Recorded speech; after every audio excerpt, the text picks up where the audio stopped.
Welcome to the deep dive. Today we're plunging into a really critical set of sources that shed light on the disturbing resurgence of bombings in Syria. This isn't just about tracking events, it's more about looking at the profound ripple effects of, well, political change and the conflict that's still simmering. Our mission today is to take all this information, news from CBS, Reuters, UPI, even insights from places like Wikipedia and Reddit, and really distill what's happening on the ground.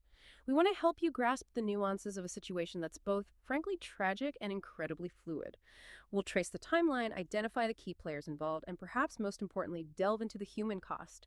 Our aim is to guide you through this complex material, highlight the essential insights so you can connect the dots, and hopefully come away truly well informed. Yeah, and what's particularly striking, I think, is how these reports really showcase the immediate and often devastating consequences of major political shifts.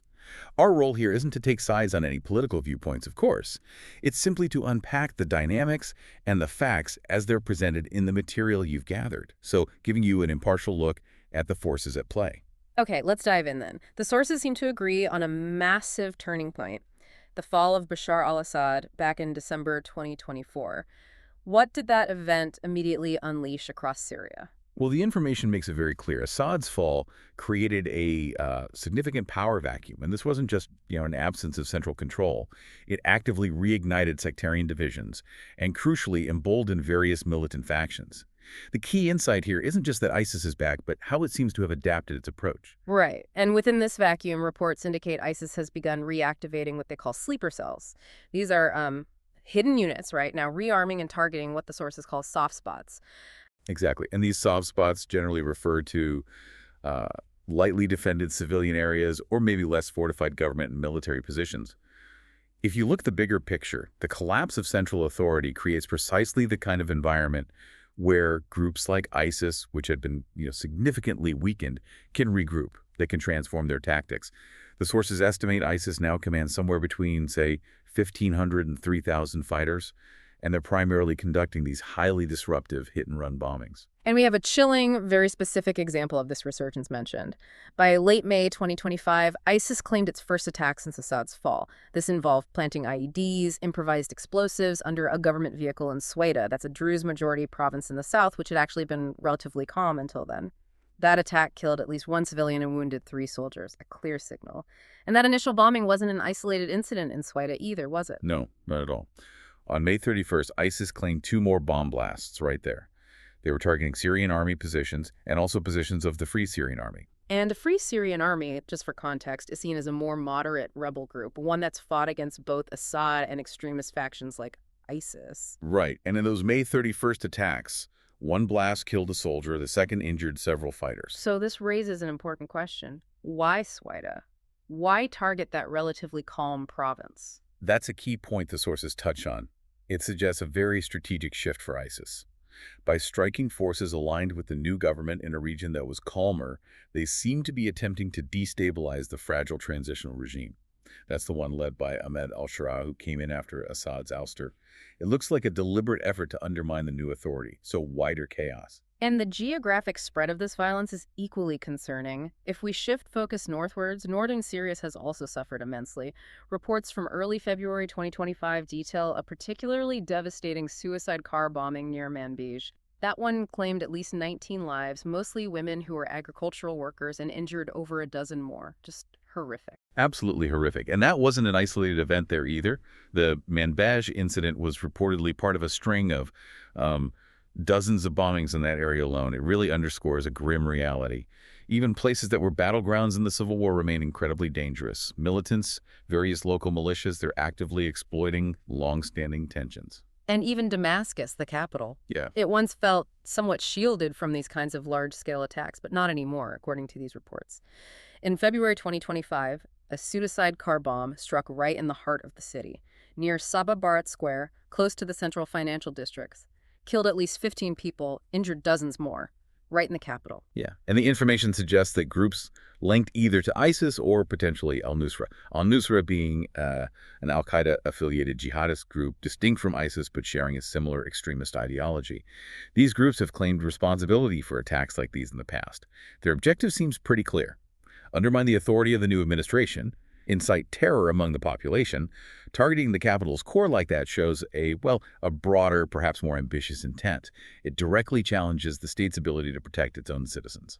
Okay, so as we sift through these tragic events, these locations, a clearer picture of why this resurgence is happening starts to emerge, doesn't it? What do our sources highlight as the main drivers behind this wave of violence? The sources seem to break it down into three really critical forces at play. Firstly, as we've discussed, the ISIS resurgence itself is paramount. The collapse of central authority has frankly been a godsend for them. It's allowed IS to reestablish itself, operate with significant numbers again, maybe between 1,500 and 3,000 fighters, like we said. And they're carrying out these hit-and-run bombings across both rural and urban centers now. That makes sense. And secondly, Secondly, there's profound political fragmentation. right. The interim government is reportedly struggling. Exactly, struggling on multiple fronts, battling sectarian and revenge killings, dealing with widespread civil unrest, and facing extremely weak border control. This whole situation creates a perfect, almost fertile breeding ground for extremist violence to just flourish. Perfect storm, almost. You could say that. And finally, the third driver is acute transitional instability.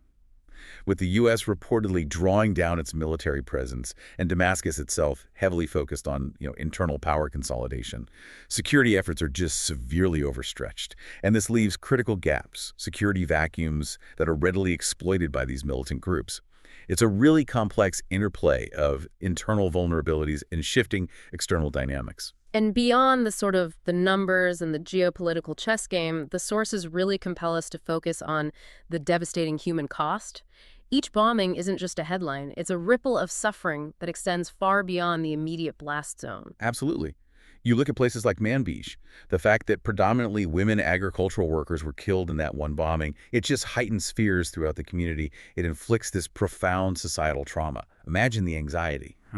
Simply going to work in the fields becomes a life-threatening risk. It's terrifying to contemplate. It is. And then in Damascus, targeting civilians and public infrastructure sends this chilling message that nowhere is truly safe.